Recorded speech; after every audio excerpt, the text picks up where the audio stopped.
But one night in 87, a witch showed up. And at that point, Johnny is about a year and a half old. And she knocked at the front door at about 11 o'clock at night, and she said, "Get your husband off of my back." And I said, "Well, I wasn't aware he was on your back or your front or anything else that you owned. But come on in. He's in watching TV. Why don't we talk to him about it?" So she came in. She looked like Elvira, serious. Long black hair, all the laced up black dress, heels about that high, and the painted eyes. And we walked down there to where he's watching TV. And when he saw her, actually he kind of started transforming into the head of a snake. And I saw his tongue come out, fork, like that. And I went, "Oh, yeah, we got a serpent buddy there, yeah?" And then they began arguing. I left him the next day.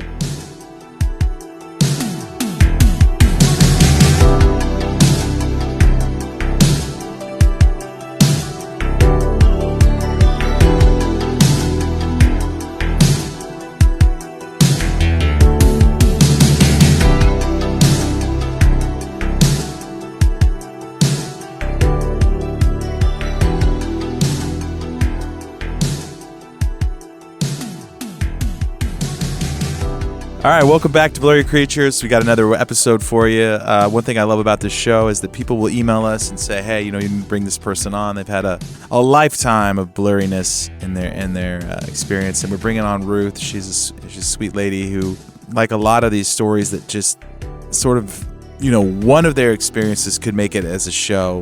They seem to have 10 or 20, which makes it a little hard for Luke and I because we're trying to, keep this ship on some kind of course, but it seems like it wants to go everywhere. And it's bizarre. It's bizarre that some people seem to, I don't know, no matter what it is, seeing creatures to dealing with people with supernatural abilities and witches and warlocks and satanic rituals. And then it's just this stew of crazy stuff that follows them. So we're gonna have another one of those episodes today, but it's very hopeful.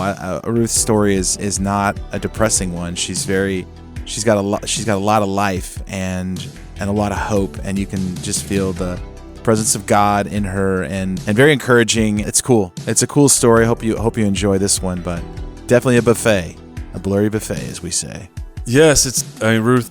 She has an amazing story, as you said, and wild things from werewolves to warlocks and witches, shapeshifters and reptiles to running for her life in aliens, but even in NDE, right? We have a near-death experience here. Yeah. And she's come out the other side, like through these incredible, terrifying things because of her faith. And it's just a testament, and what a testimony that she has to share. So this is gonna be an exciting one. This is a blurry grab bag, if you will, as you said, a buffet. Mm-hmm. It is. If it's a buffet, it's like a gumbo. We just put everything we got. Yeah, this ain't no Golden Corral. It's a little bit better. Man, it is. It's a good one. So yeah, excited to have Ruth on. But shout out to Nate who reached out and who's a friend of Ruth and brought her on. She had not heard of the show, but she is very much blurry. Yeah. So if you want to listen to this one, blurrycreatures.com/members, become a member. Help support the show. It's a lot of work to do this show. Every show is hours and hours of editing, production, and lining up recording. So your, a couple bucks a month supports what we do here. And you can hit that on the website. You get over 50 plus episodes that have not been released on the main feed, and as long as a bunch of other perks as well. But yeah, stay blurry out there. Let's get Ruth on this one. Thank you for listening to this podcast. Mahalo.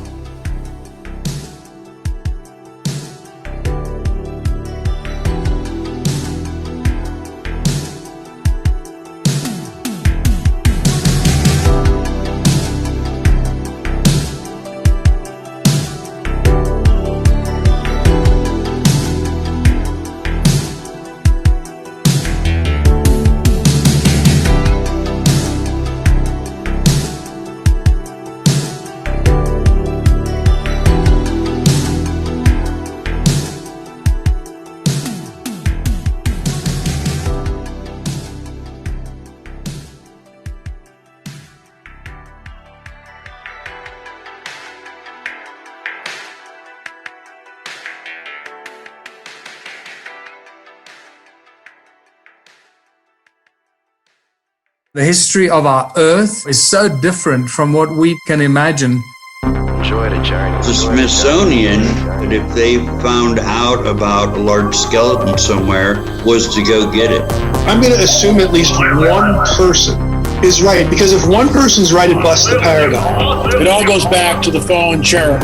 And the problem with the modern day church, they have a very truncated view of the supernatural. This backdrop that's just pregnant with all kinds of meaning associated with this Mount Hermon event. Welcome to Blurry Creatures. And this guy defects from the kingdom. That's a big deal.